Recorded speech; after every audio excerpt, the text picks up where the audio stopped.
A lo mejor, Mauricio, si quieres, puedes apagar tu cámara.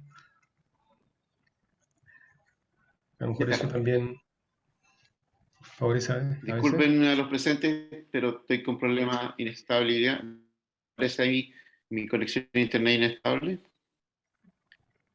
Así que a ver si ahí mejora. Ya, excelente. Vamos a dar inicio entonces. Muy buenos días a todas y a todos por estar reunidos en esta nueva jornada, específicamente en este nuevo ciclo de seminario. Y también vamos a saludar a las autoridades que están presentes en esta jornada, a los estudiantes, académicos, funcionarios y en general a quienes nos acompañan en el seminario del día de hoy. Me presento, mi nombre es Hernaldo Carrasco Beltrán, soy profesor doctor de la Facultad de Ciencias de la Actividad Física y del Deporte de la Universidad de Playa Ancha y en esta ocasión eh, seré, en conjunto con Paloma Gómez, seremos los moderadores de esta jornada. Bien, cabe destacar que el ciclo de seminarios de promoción de la salud y calidad de vida está compuesto por 10 seminarios que conmemoran los días mundiales de la OMS y tiene como propósito promover comportamientos saludables relacionados con la salud en estudiantes, académicos y funcionarios de las instituciones de educación superior promotoras de la salud y sobre todo en este noveno seminario vamos a celebrar el Día Mundial sin Alcohol. Cada 15 de noviembre se celebra el Día Mundial sin Alcohol, una fecha establecida por la Organización Mundial de la Salud, para concientizar sobre los daños físicos y psicológicos que produce el consumo de este tipo de sustancias en nuestro organismo. Un tipo de droga legal y social que parece inofensiva y de la que muchas veces se desconocen sus efectos. El uso nocivo del alcohol desafía el desarrollo social y económico de muchos países, incluidos los de América Latina. El consumo de alcohol en las Américas es aproximadamente un 40% mayor que el promedio mundial.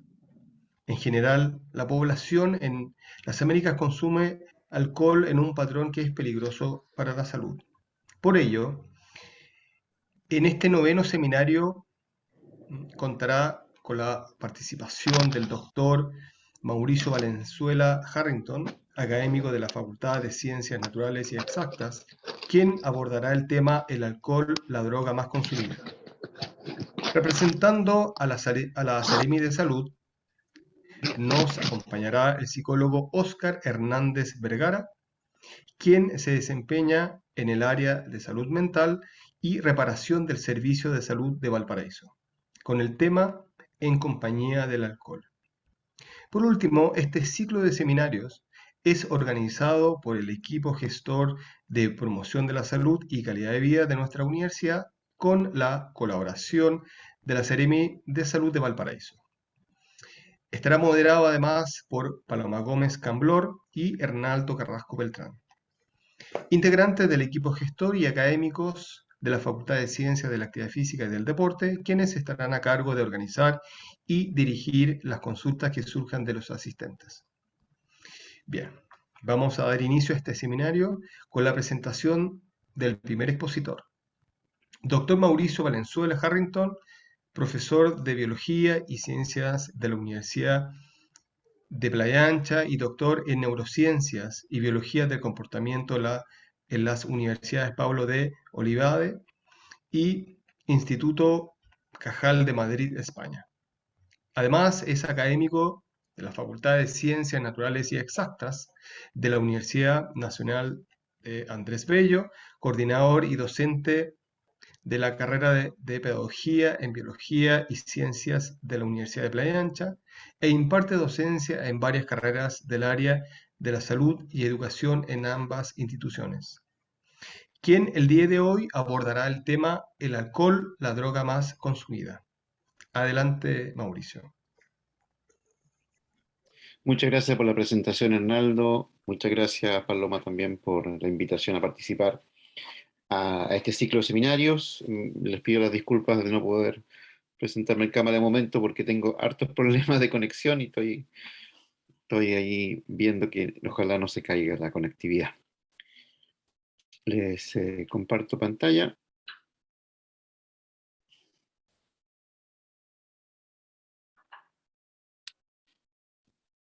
Y me indican si estamos en condiciones. Perfecto. Bien, como muy bien decía Arnaldo, el título de este seminario involucra el alcohol como la droga más consumida.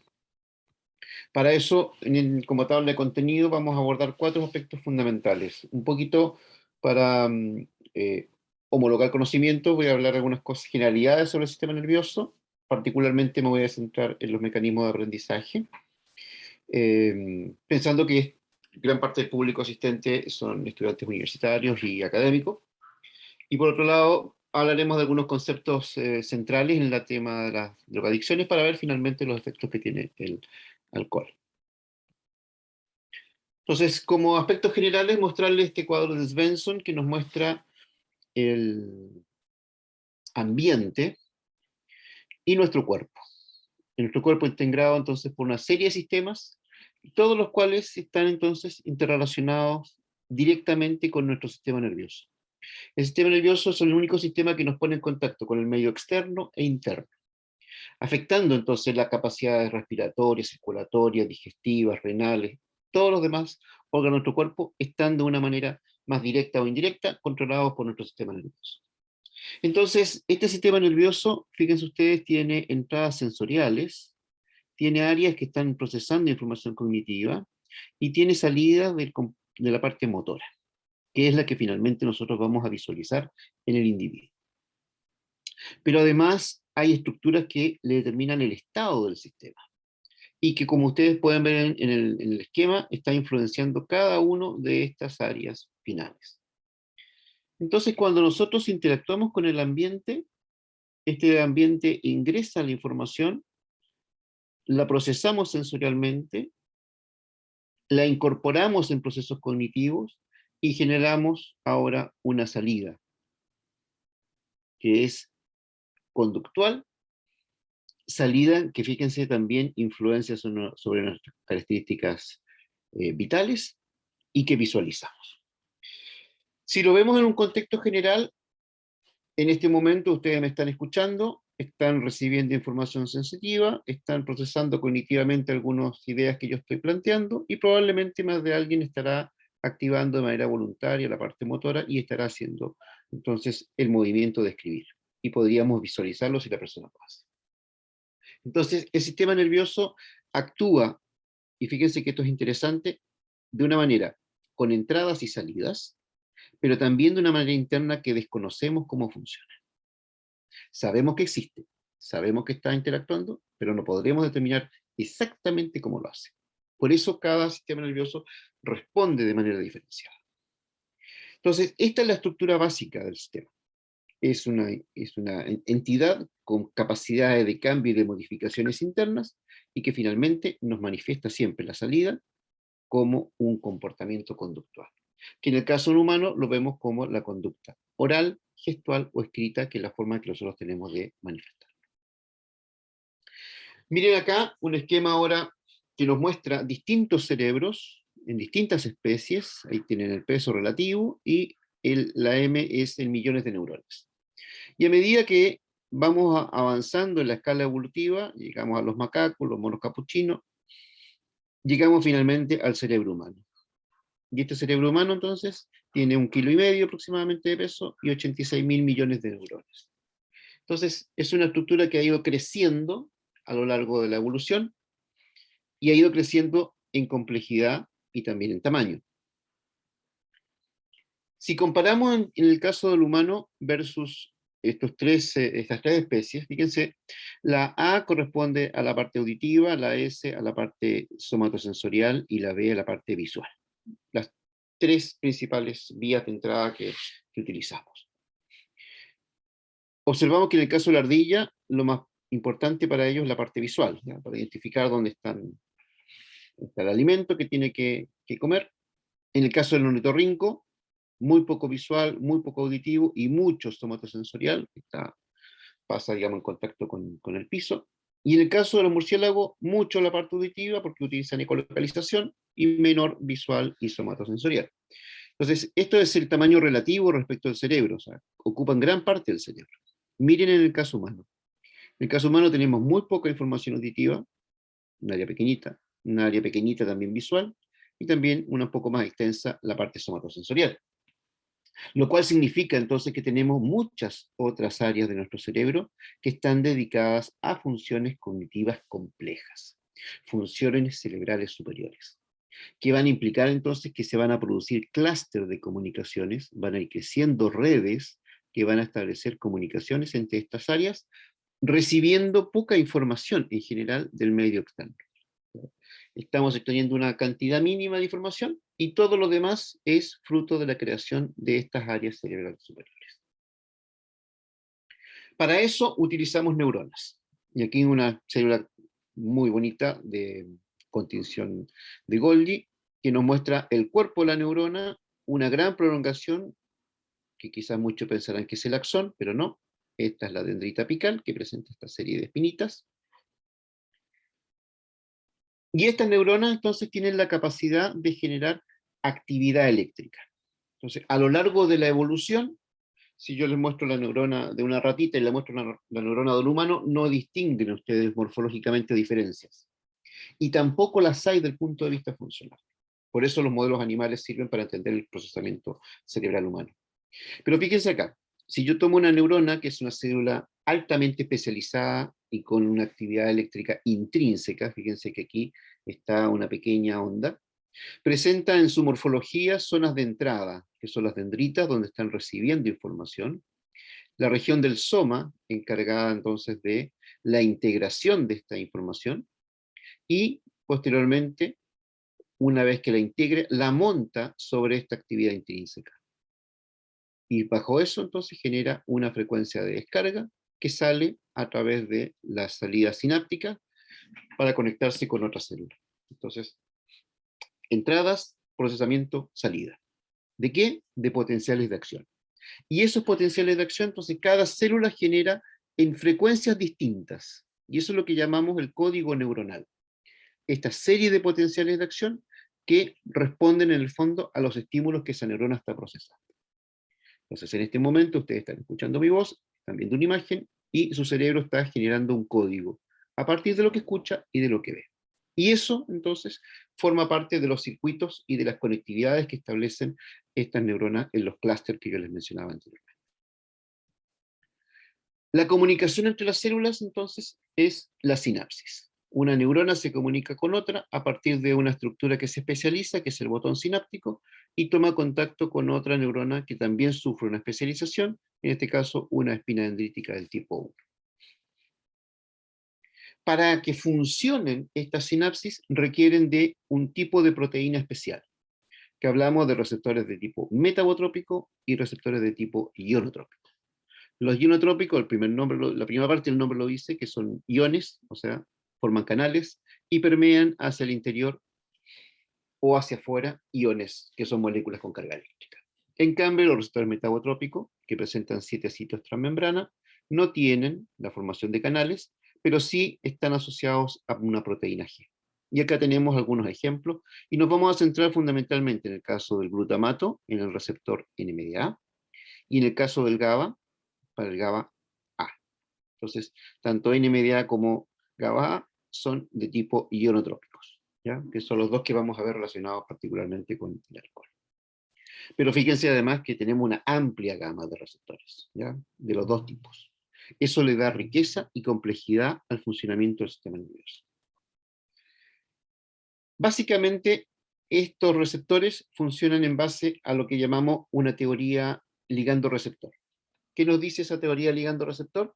De que hay un sitio de unión del receptor que permite una transmisión rápida y una transmisión lenta, para provocar entonces un efecto en la célula, que se despolarice o se hiperpolarice, dependiendo del tipo de ion, o active cascadas de segundos mensajeros, que básicamente están expresadas en esta imagen que nos muestra cómo la llegada de una señal eléctrica va a activar una cascada de acciones internas mediadas fundamentalmente por calcio, que van a permitir que las vesículas sinápticas que contienen el neurotransmisor se viertan a este espacio que llamamos espacio sináptico.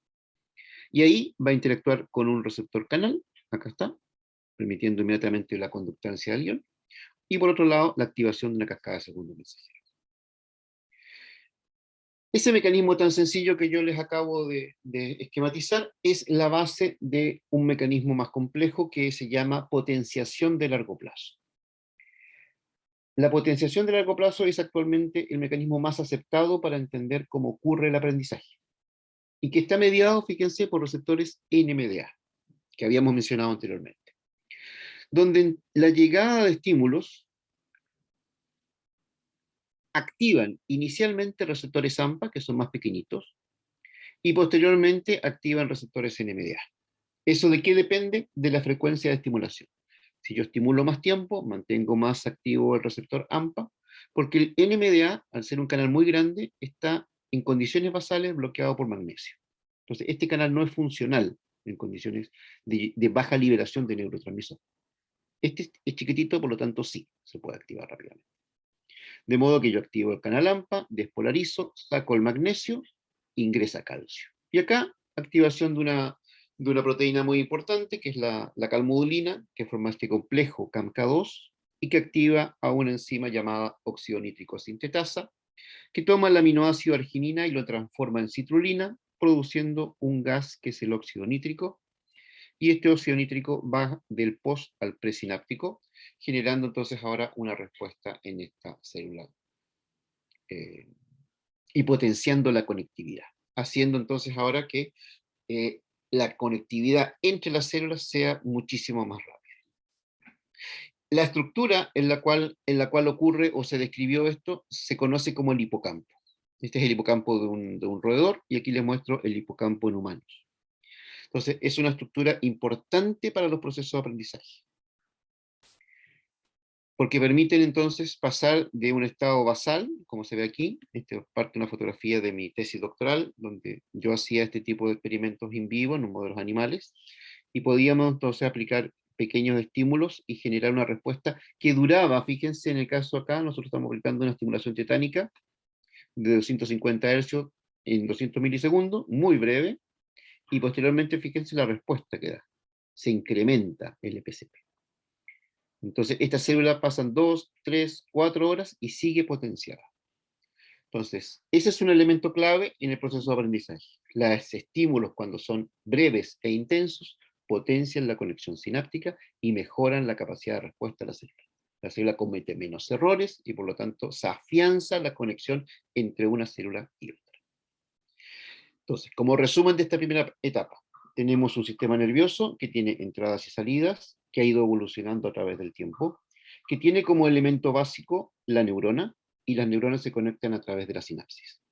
Las sinapsis utilizan neurotransmisores, y esos neurotransmisores permiten la conexión entre células y son la base del proceso de aprendizaje. En términos de los conceptos, acá tenemos el concepto de droga, donde es cualquier sustancia que se introduzca al organismo de una persona y que provoque cambio en la sensopercepción, como los alucinógenos, en los estados de ánimo y en el comportamiento. De eso deriva el cuadros adictivos, que involucra entonces la palabra esclavizar, donde hay una pérdida del control y autonomía del comportamiento del individuo, y además una preocupación permanente por adquirir la sustancia para generar este uso compulsivo con recaídas a través del tiempo. Otro elemento importante de la característica de las adicciones, las recaídas. También están los conceptos de tolerancia, síndrome de abstinencia y sensibilización.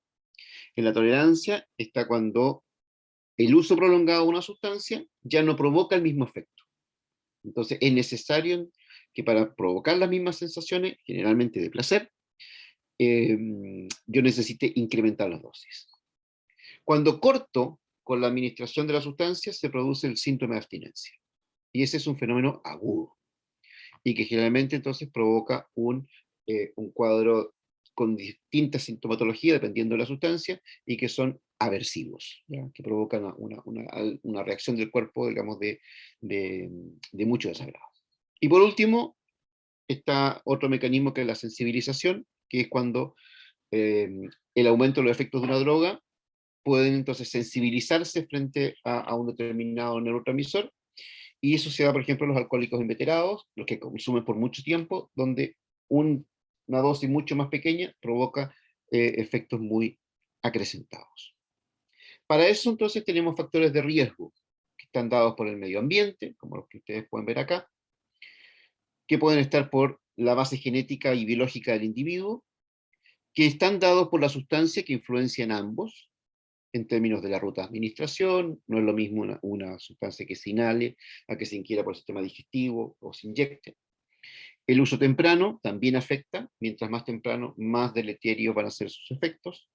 La disponibilidad, que tan fácil puedo acceder a ella, el costo, y todos esos elementos están activando mecanismos cerebrales que nos llevan a la adicción. Y dentro de estas sustancias, vamos a hablar particularmente de las depresoras o sedantes, que disminuyen o alentecen el funcionamiento de nuestro sistema nervioso. En el caso particular, vamos a ver el alcohol, y fíjense entonces que dentro de su efecto está la desaparición de la angustia, la disminución de la tensión y la disminución de la apreciación de estímulos externos. Para eso, la droga sigue básicamente un ciclo, ¿ya? Que es el ciclo de la droga, o de la adicción, perdón, en donde tenemos primero una etapa de intoxicación, que está mediada fundamentalmente por los ganglios basales, luego un efecto cuando ya desaparece, ¿ya? Que en nuestra amígdala extendida, donde vienen los efectos negativos, y posteriormente entramos a una fase de preocupación, anticipación, que es el craving, el deseo de volver a consumir la sustancia, que tiene que ver con la corteza prefrontal. Acá, en la fase inicial, básicamente lo que está actuando es el área tegmental ventral, proyecciones hacia el estriado dorsal y el núcleo accumbens, y que son lo que provocan el deseo. El área tegmental ventral, cuando se activa, es cuando el individuo tiene el deseo de consumir, y proyecta al núcleo accumbens, que está ahí, que es el que da la sensación de placer. Entonces, generalmente cuando consumimos por primera vez, se activa este circuito que se llama circuito de recompensa. Pero posteriormente, cuando cesa esa activación, viene la activación de esto que se denomina la amígdala extendida, con proyecciones también a la TV, y fíjense que tiene factor liberación de corticotrofina, o sea, se activa el eje del estrés. La falta de la sustancia activa nuestro eje de estrés, y eso nos lleva a que posteriormente activemos este otro circuito con la corteza prefrontal, que está mediada fundamentalmente por glutamato, y que tiene que ver con la toma de decisiones. Toma de decisiones en donde el hipocampo, que si se recuerdan anteriormente les había señalado yo, participa en los procesos de aprendizaje. Por lo tanto, entonces, este tipo de conductas es una conducta aprendida, en la cual entonces estos circuitos están potenciando por el efecto de la sustancia. Básicamente, por el tiempo me voy a pasar muy rapidito, se hizo una encuesta ahora en junio de este año sobre el consumo de alcohol y otras drogas, y se vio entonces que las personas han consumido menos alcohol, y hay un poquito que han consumido un poquito más. Se les preguntó por qué habían consumido menos y por qué había menos oportunidades para consumir. En los 2 años, en 2020 y 2021, ¿ya? La gente respondió básicamente porque no había oportunidad de consumir, piensen ahora que estamos en una situación donde estamos volviendo a tener una relativa movilidad. Esto probablemente va a cambiar. Y cuando se les preguntó a aquellos que usaron más alcohol, ¿por qué? Fíjense, ansiedad. Si se recuerdan, habíamos dicho que el alcohol disminuía la sensación de ansiedad. Entonces, se está usando de una manera terapéutica, digamos, el alcohol en ese caso. Lo mismo ocurre entre el año 2020 y 2021. El origen de la palabra alcohol, básicamente mostrarle nomás que data de mucho tiempo atrás, y que el alcohol no es un producto normal del metabolismo humano. Por lo tanto, cuando uno consume grandes cantidades, se altera el metabolismo del cuerpo. Y el etanol tiende entonces hacia la formación de ácidos grasos, ¿ya? Sigue una vía a través del alcohol deshidrogenasa, se forma el acetaldehído. Ahí sobre ella actúa la acetaldehído deshidrogenasa, se forma el ácido acético, y la acetil-CoA sintetasa forma el acetilcoenzimo. Aquí es como la la molécula clave para permitir entonces el paso hacia varios ciclos. Uno el ciclo de Krebs y el otro la síntesis de ácido graso y colesterol. Gran parte del alcohol se absorbe en el intestino delgado, ahí está el 80%. La absorción es uniforme en todos los tejidos porque se fácilmente pasa las barreras, es la bicapa lipídica con facilidad, y tiene efectos en varios de nuestros sistemas. En el cardiovascular, aumentando el riesgo de hipertensión arterial, de accidentes cerebrovasculares, y miocardiopatías alcohólicas. Se altera el tejido del miocardio. Pero en dosis bajas puede aumentar el HDL y reduce la agregación plaquetaria, que implicaría menos riesgo cardiovascular. Por eso algunas dietas, digamos, como la dieta mediterránea, implica el uso de alcohol, pero en bajas dosis. En caso del intestino, bueno, afecciones como pueden ver allí, fundamentalmente destaco lo que es la absorción de la vitamina B, en el caso urogenital, la disfunción eréctil, la atrofia testicular, y en el sistema respiratorio, la depresión respiratoria y neumonía. ¿Qué pasa en el sistema nervioso? En el caso del sistema nervioso, el etanol actúa en los dos receptores que yo les mencionaba anteriormente. Por una parte el GABA, que ejerce un efecto inhibitorio, y glutamato, que ejerce un efecto excitatorio. ¿Qué hace el alcohol? Potencia uno e inhibe al otro. Por eso su acción es inhibitoria. Y dentro de la corteza cerebral tenemos los dos neurotransmisores implicados en dos tipos neuronales. Neuronas que son interneuronas y neuronas que son piramidales y que están relacionadas con el proceso de aprendizaje. ¿Qué hace el GABA? El GABA, cuando se une con su neurotransmisor, y aquí es donde actúa el alcohol, abre este conducto y permea cloro al interior. Y el cloro tiene carga negativa, por lo tanto la célula se hiperpolariza. Por eso se produce ese efecto inhibitorio, que hace entonces que metabólicamente y funcionalmente el sistema decrezca. Si comparamos a una persona control haciendo exactamente la misma función, fíjense en una densitometría óptica, cómo se activan ciertas áreas cerebrales, que están ahí más en amarillo, en rojito, que está muy activo este cerebro, versus la misma persona alcohólica haciendo exactamente la misma función, pero en este caso con un efecto del metabolismo claramente disminuido. ¿Dónde actúa? Particularmente en este circuito de recompensa y castigo que yo les mencionaba, del área tegmental ventral hacia la corteza prefrontal. Y destaco un aspecto importante, que esta corteza prefrontal, junto con áreas límbicas, hay un desfase del punto de vista del desarrollo.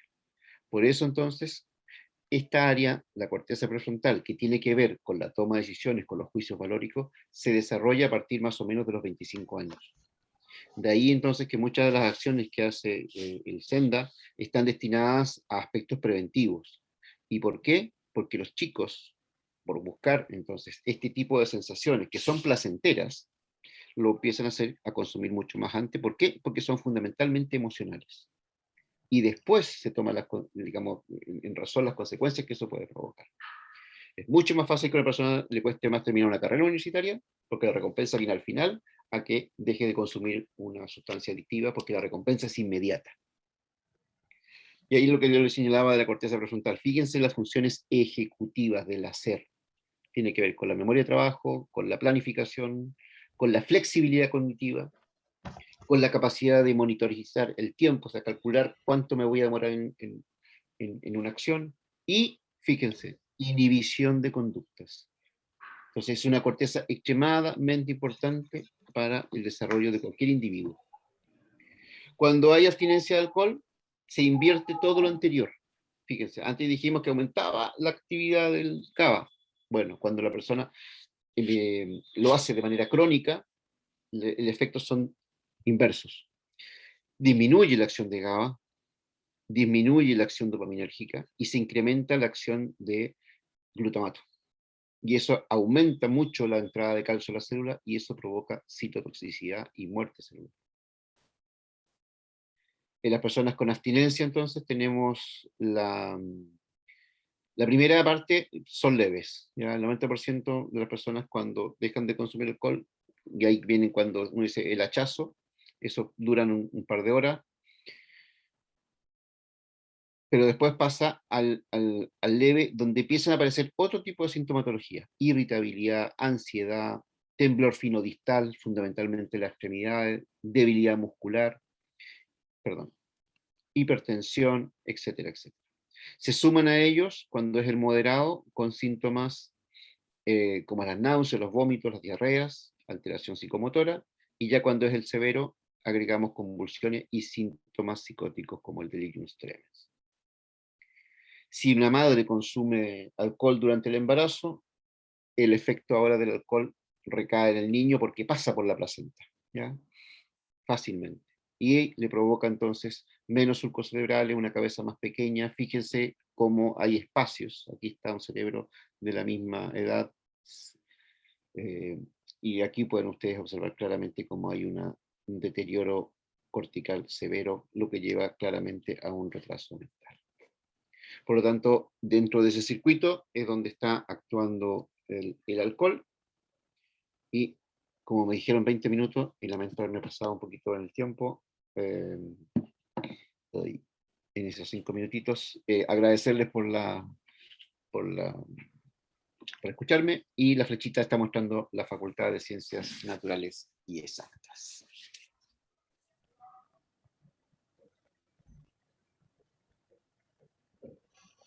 Muchas gracias, doctor Mauricio Valenzuela, por la excelente presentación, bien detallada en diferentes aspectos, totalmente atingente al tema. Y obviamente señalaste ahí la relación del sistema nervioso con el entorno, sobre todo con los procesos de aprendizaje, ahí en el hipotálamo, donde está el centro de la función ejecutiva, que obviamente las adicciones, el ciclo de adicción y los factores de riesgo tienen ahí un efecto sobre lo anteriormente mencionado. Así que nuevamente muchas gracias por la excelente presentación. A continuación vamos a escuchar al siguiente expositor, el psicólogo Óscar Hernández Vergara, quien se desempeña en el área de salud mental y reparación del Servicio de Salud de Valparaíso. Posee un diplomado en mediación familiar y actualmente trabaja como asesor de los programas de tratamiento de alcohol y drogas del Subdepartamento de Salud Mental y Reparación del Servicio de Salud Valparaíso San Antonio. Además, es referente de los programas de detección, intervención y referencia de las 9 comunas de Valparaíso y de los y de los programas Ley de Alcoholes ubicados en San Antonio, Valparaíso, quien el día de hoy abordará el tema en compañía del alcohol. Adelante, Óscar. Perfecto. Bueno, agradecer la invitación, agradecer también la excelente presentación del doctor Valenzuela. Yo creo que es importante todo lo que puedo hablar y sobre todo cautivar también con ese tipo de información que muchas veces la damos como por sentada y no nos dedicamos a entender un poco qué es lo que está pasando detrás de una persona que tiene un consumo problemático. Voy a compartir pantalla.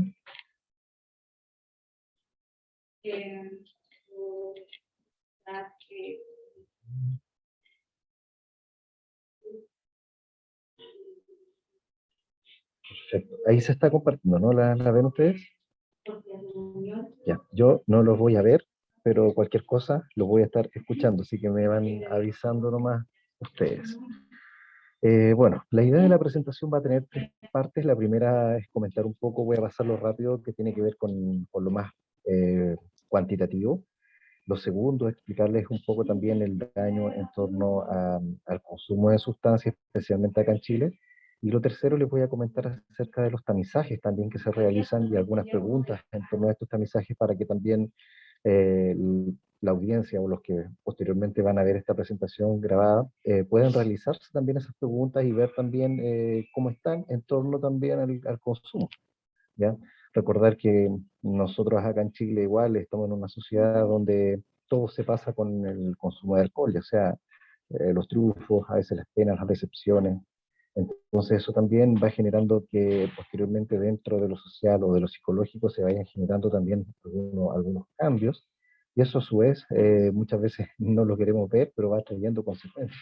Esta presentación no solamente está generada para los alumnos, sino también para que los alumnos puedan compartirlo con sus familiares, con sus amistades también, porque la verdad es que la importancia de esto es poder aprender. Con esta presentación no vamos a obligar a nadie que deje de beber, pero sí es importante generar un poco de conciencia, elevar los niveles de atención en torno a lo que puede pasar y lo que está pasando también en nuestra sociedad y en nuestro ambiente. ¿Ya? Con un poquito de historia, el año 2017 se realizó una encuesta realizada por el Ministerio de Salud, donde nos muestra que una de cada 10 personas presenta algún consumo de riesgo de alcohol. Y si se analiza la ingesta por edad, los adolescentes y adultos, entre 15 y 4 años de edad, eh, son la población que está presentando el mayor nivel de consumo. ¿Ya? Esto significa que pueden presentar consecuencias sociales, y no solamente para su salud, sino también para el aumento de posibilidades también de entrar en algún tipo de trastornos. ¿Ya? Está directamente también relacionado esto con ciertos patrones o formas de consumo en torno a la discapacidad por, por algún accidente y también mortalidad. En el año 2020, Senda realizó una encuesta donde participaron cerca de 38.000 personas, generó entre el 6 al 27 de junio del año 2020 sobre el consumo de alcohol en contexto COVID. Estas cifras muestran leves variaciones también en torno a los consumos anteriormente ya encuestados. Lo principal de esta encuesta, lo que nos mostró, fue que un 36.1% de las personas ha consumido menos alcohol en contexto COVID y un 22% lo ha hecho más y un 33.9% usó la misma cantidad. Ahora bien, dentro de la cantidad de consumo de alcohol, las características que han presentado problemas en torno a la violencia de pareja nos muestra lo siguiente. Un 17% dice que la pareja le ha gritado, insultado o también humillado. Un 11.1% afirma que la pareja lo ha controlado mayormente en torno a la relación. ¿Ya? Y un 3.6% declara que la pareja no le ha permitido tomar decisiones respecto a los gastos del hogar. Entre aquellos que han consumido menos, el 43.6% señala como la principal razón la menor oportunidad de consumo. Esto tiene que ver también con que los dispensores, botillerías o supermercados en contexto COVID cerraban más temprano. Eh, Mientras quienes consumieron más, un 58.5% dice que lo hizo también por el aumento del estrés o aumento de la ansiedad, o también en ciertos niveles de depresión que presentaba, producto también de la situación actual, ya la sensación también de no poder salir adelante, la sensación también de la inminente muerte, la pérdida de trabajo, pérdida de algún ser querido, y miedo también a contraer alguna enfermedad generaba también aumento de estos estados también como negativos y tendientes a los cuadros depresivos. ¿Cuánto alcohol se consume en Chile? En comparación con los países de nuestra región, Chile se sitúa como en el primer país con un consumo per cápita al año, ya que presenta los 9.6% de alcohol puro. Esta información es del año 2014. Posteriormente vamos a ir viendo cómo ha ido cambiando este consumo. En el tópico de consumo de alcohol, fue el segundo país sudamericano que subió la mayor ingesta en el último periodo. Solamente superado por Brasil, que presentaba un 14%, y Chile un 13%. Además, estuvimos sobre el promedio mundial, que el promedio mundial nos acusa que es un 10%. Primero está Australia con un 21% de consumo de alcohol, Estados Unidos con un 20%, Polonia con un 16% y posteriormente vendría ya Chile. Por contraparte, solo un 9% de los chilenos dice haber bajado la ingesta de consumo de alcohol en tiempos de pandemia, igualando el promedio mundial que equivale a un 9%.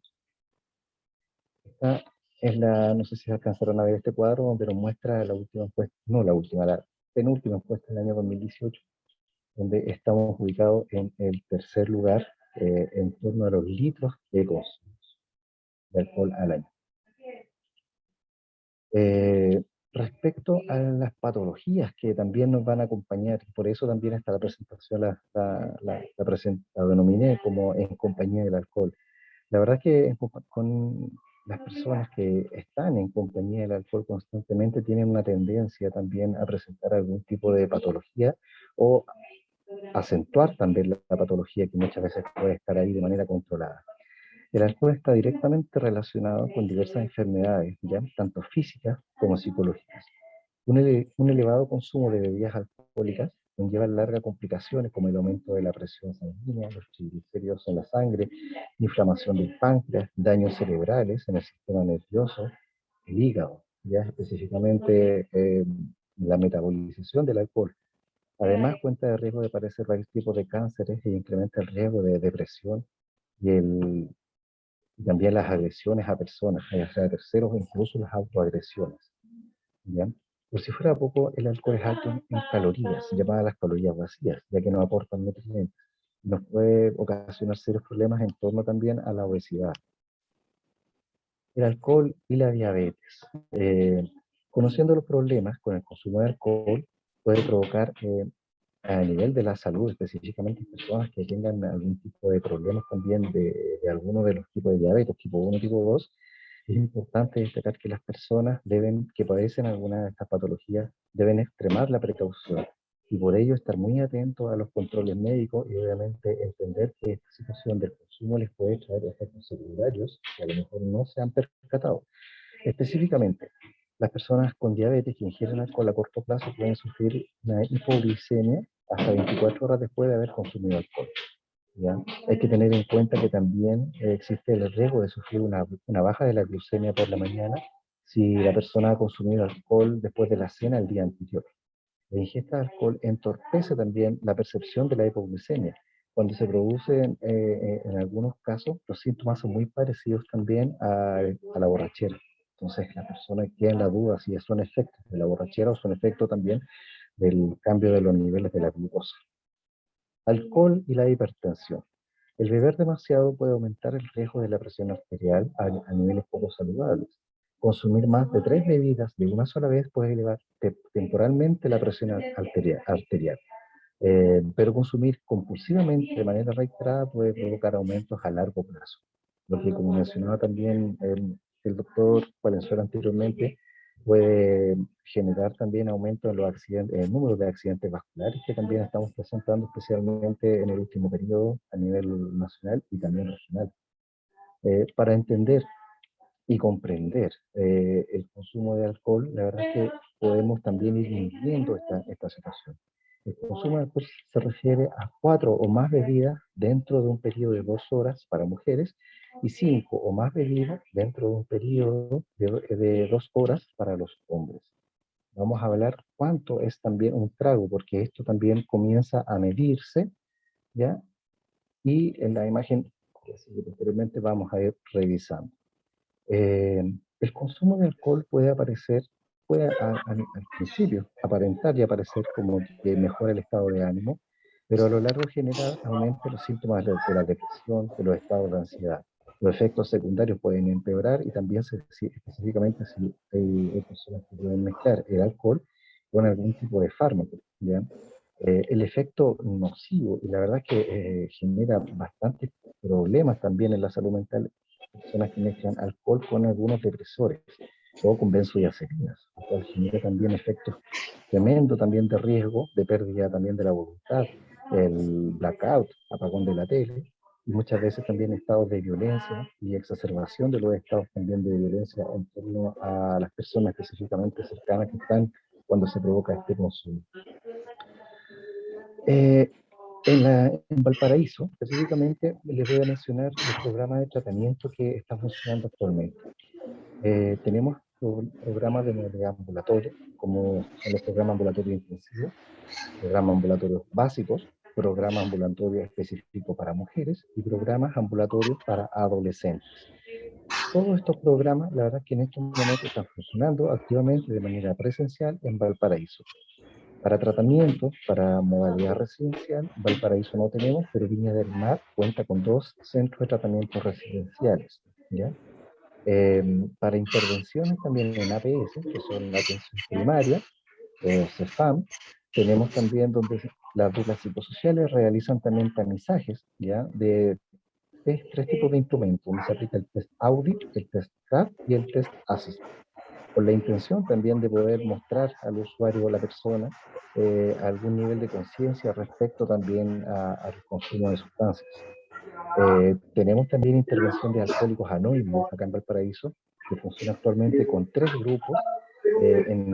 En algún momento ellos se detuvieron de intervenciones presenciales y comenzaron a trabajar también con sesiones a través de plataformas por videollamada, y la verdad es que ha tenido pero una gran incidencia, y por lo menos la última reunión que tuve con ellos estaban bastante conformes con el tipo de intervención que estaban realizando a diversas personas. Hay personas que no quieren participar de los programas de tratamiento, ya hay personas que no quieren irse a residenciales, que no quieren participar tampoco en APS, y Alcohólicos Anónimos es una excelente estrategia también y que de verdad que ha dado muy buenos resultados. Em, Como partí hablando en un principio con ustedes, la verdad es que nosotros acá en Chile tenemos una sociedad donde el consumo de alcohol está muy naturalizado. Y por lo menos lo que las encuestas nos muestran es que casi todos podemos tener o conocer a alguna persona que tiene algún consumo de riesgo, ya donde una de cada 2 personas reconoce haber bebido en el último mes, incluso un poco más de algunas pocas. Si bien esta cifra es altísima, el mayor problema que tenemos es respecto al patrón de consumo, donde muchas veces este patrón también va variando y va generando también el aumento de diversos problemas y accidentes también, tanto en hombres como mujeres. De hecho, la estadística nos muestra que más de 2 millones de personas refieren haber tenido periodo de embriaguez en el último mes, ¿ya? Esta ha sido una cifra nacional, lo cual da cuenta también de alta peligrosidad que tenemos también de consumo, y obviamente patologías asociadas al consumo que podrían también quizás disminuir o evitarse. El 50% de los jóvenes que fallecen en nuestro país, que tienen entre 15 y 29 años, es producto del alcohol, ya sea en una riña, en un accidente de tránsito u otro. Nuestro país es el país también del consumo de alcohol. Por ejemplo, tenemos más de 10.000 chilenos que pierden la vida año a año a propósito de todos los tipos de cáncer asociados también al alcohol, producto de peleas, riñas, accidentes de tránsito también. Es por eso que existe una tremenda preocupación. La droga más consumida en Chile y en el mundo es el alcohol. Por lo mismo, la idea es promover en este Día Internacional sin consumo de alcohol, generar conciencia. Como les dije en un principio, la idea eh, no es evitar que la gente beba, porque la verdad es que también es como más confrontacional esa posición y es difícil, pero sí generar un poco mayor nivel de conciencia y entregar información también. Y a través de esta información las personas puedan también acercarse a diferentes dispositivos que en este momento están funcionando y que podrían ayudar. ¿Qué es el consumo de riesgo? Es la manera de beber que aumenta el riesgo de padecer algunos problemas relacionados con el alcohol o que implica el manejo de otros problemas de salud, sin ser un trastorno, ya sea dependencia o consumo de alcohol. Muchas veces esta es la gran pregunta que existe. ¿Cuándo una persona está en riesgo de ser un verdadero problema? ¿O cuándo una persona también puede considerarse que está con un proceso de adicción al alcohol? ¿Ya? En el último periodo, la verdad es que se está hablando ya no de adicción al alcohol, se habla de un consumo problemático de alcohol. Es ahí donde nace toda esta importancia de reconocer en qué problemas la persona se estaría metiendo por consumir alcohol o a qué patología se podría acercar por el consumo de alcohol. Esta era la lámina que les mencionaba anteriormente, donde nos va a dar cuenta acerca de la forma de medir los tragos que puede tener una persona. Esta tablita está sacada de un instrumento que se llama TOP, que está validado acá en Chile, y que nos dice que un trago equivale a una lata de cerveza, un trago y medio equivale a un shot, y 3 tragos equivalen a una cerveza de litro o un shot grande, ¿ya? Una caña de vino, un trago, 2 tragos, un vaso de vino, 6 tragos, una botella de vino, 8 tragos, una caja de vino de 1,5 litro a 2 litros, y obviamente los licores también están considerados, donde un corto de licor equivale a un trago, un combinado, un trago, Pensamos que los combinados acá en Chile, mucha gente también los toma un poco más fuertes, que valdría en este caso a 2 tragos, y una botella a 17 tragos, ¿ya? La idea es nunca beber más de 2 tragos en un mismo día. Recordemos que el máximo, en este caso sugerido también para los hombres, en el mismo día no tomar más de 4 tragos, ¿ya? Y en el caso de las mujeres, por un tema biológico, se sugiere no más de 3 tragos. Y además, esto es para personas que ya tienen un poco más de dependencia respecto al alcohol, se sugiere poder intentar llegar a los 2 días sin beber, ¿ya? Posteriormente, estos días debieran ir aumentando, quizás a 3, 4, y también darnos cuenta si una persona no logra o se aumenta la cantidad de tragos acá, significa que estaría con un beber problema, y sería bueno también que se pueda acercar o pedir ayuda, ¿ya? La idea también es comer antes de beber, la idea también es poder tomar bebidas sin alcohol entre el consumo de alcohol, y también el dejar el vaso sobre la mesa. Hay personas que no sueltan el vaso, obviamente lo van llenando constantemente.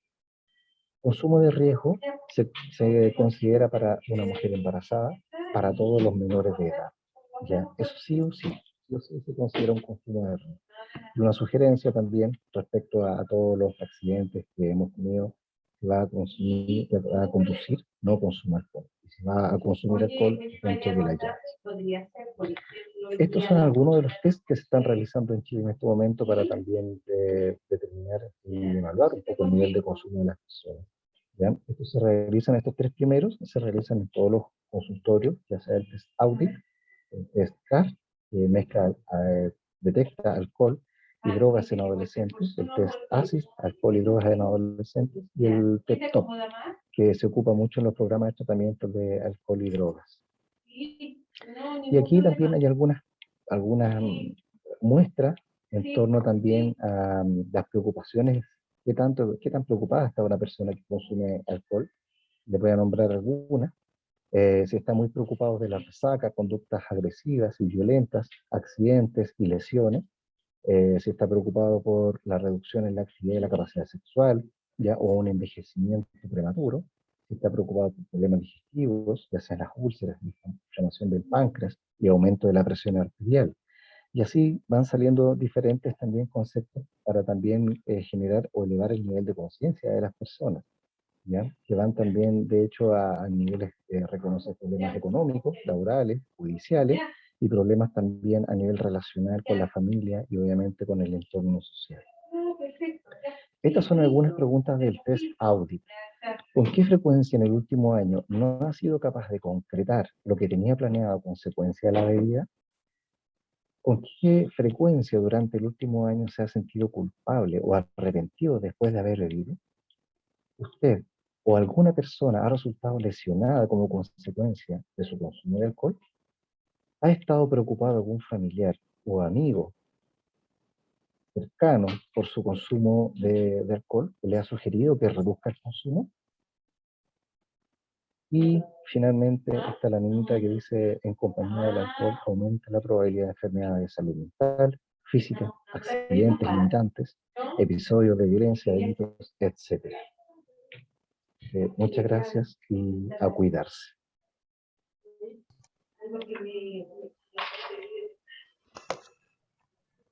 Muchas gracias, Óscar Hernández, por la excelente presentación que de manera muy clara nos muestra el estado del arte del consumo del alcohol en base a la encuesta realizada por Senda, y también los efectos del alcohol en el organismo, específicamente en personas que padecen diabetes. Así que nuevamente muchas gracias, Óscar.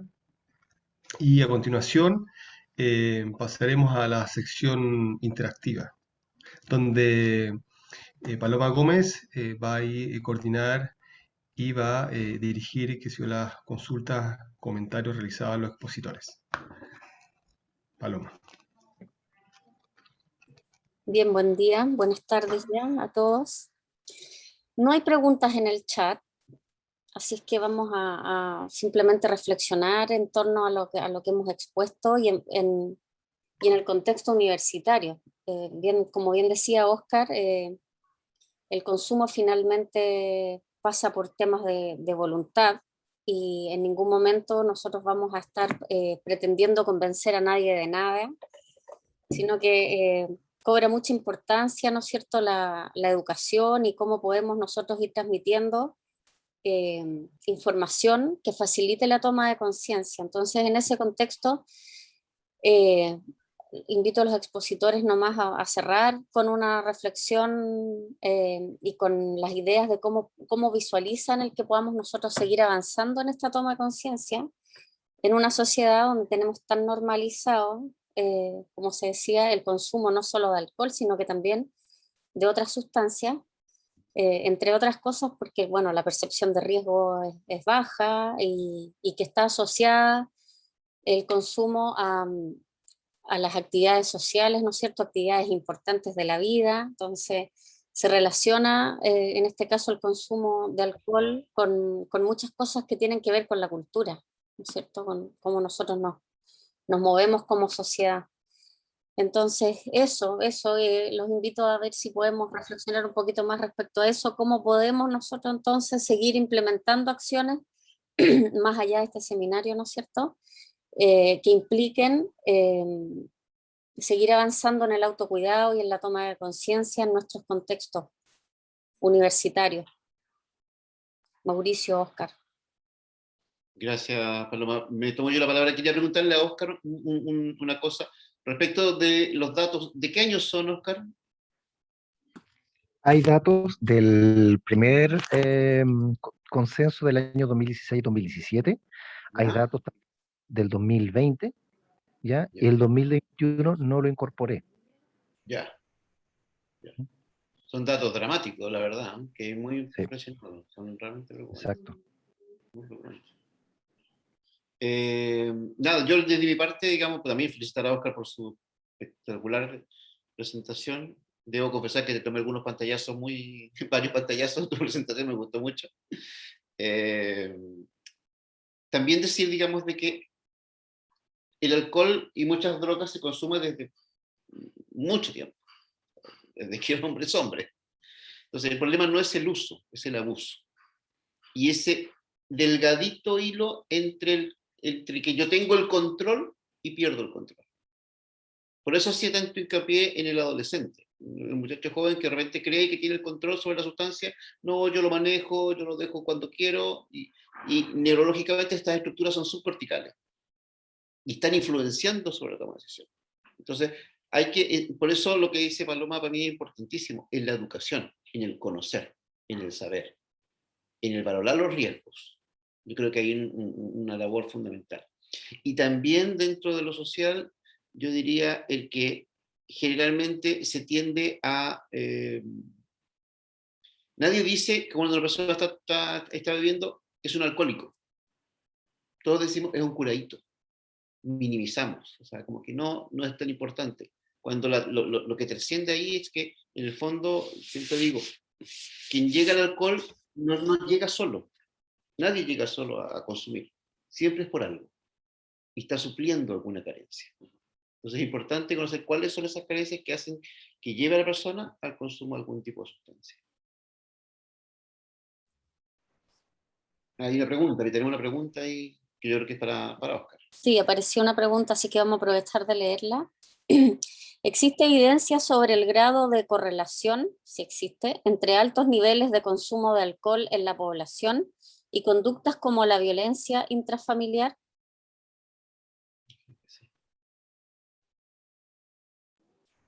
Perfecto. No sé. Bueno, dentro de todo lo que es encuestas, claro que aparece muy marcada el aumento de problemas de característica de violencia, con consumo de alcohol y con consumo de drogas también. El tema es que muchas veces se nos va olvidando a qué llamamos violencia, ¿ya?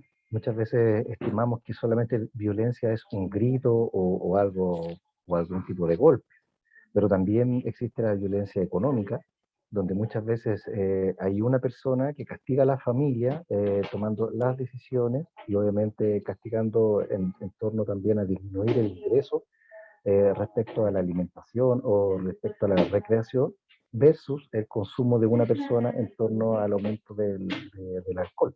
¿Bien? Entonces, las estadísticas igual lo que nos marcan, por lo menos en las estadísticas del año 2020, que un 17% de las personas que presentaban consumo reconocen que sus parejas les han gritado o han gritado a sus parejas, los han insultado o también los han humillado. Un 11.1% afirma que su pareja toma el control completa de la relación y un 3.6% menciona lo que le estaba comentando ahora, que solamente toma la decisión de los gastos, no son compartidos. ¿Ya? Respecto a eso, también hay muchas personas, y esto no solamente nosotros tenemos la impresión que muchas veces solamente es el hombre quien tiene el consumo de alcohol y quien tiene esta problemática, pero también existen muchas mujeres, ¿ya? Específicamente en los programas de tratamiento, por eso también que se generó un programa de tratamiento exclusivo para mujeres, como es el PAIM, donde van mujeres que tienen este tipo de problemas de alcohol y drogas, para también poder trabajar de manera específica con el tema también de género, y obviamente poder también trabajar el tema de la violencia, el tema de también el cuidados parentales con los niños, porque esto muchas veces se convierte lamentablemente en un círculo vicioso donde los niños aprenden que se solucionan los conflictos en base a discusiones, a peleas y también a consumo de alcohol y otras sustancias. Y aquí voy a tocar un tema también importante que muy bien mencionaba el doctor Valenzuela, que es la prevención del consumo de alcohol y drogas en adolescentes y aplazarlo lo más posible. Eso la verdad es que ha sido como el gran desafío que ha tenido Senda Previene y ya antiguamente CONASE, que normalmente la población en Chile tiene un inicio bastante precoz en torno al consumo de sustancias.